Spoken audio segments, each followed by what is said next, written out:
gan nhà tụt point đấy quá chặt chuột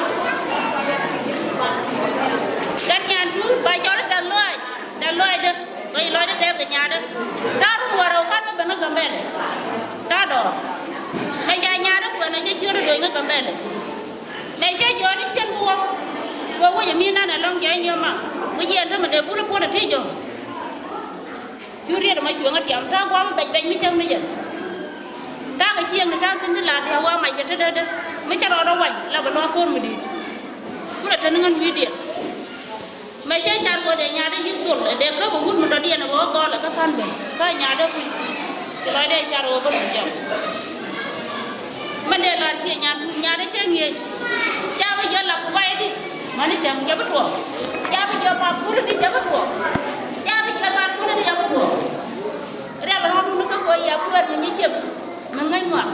quay ra nhà này vẫn cái đồng cứ chứ mà nó bây giờ ta tự ra cái chuyện mà trai nhân này nhà mấy hiện qua một lúc nó đi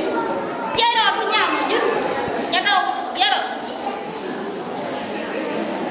cái này như thế này là đâu quên sao nó lại cái nhà bây giờ nếu thì người đúng rồi là thấy ở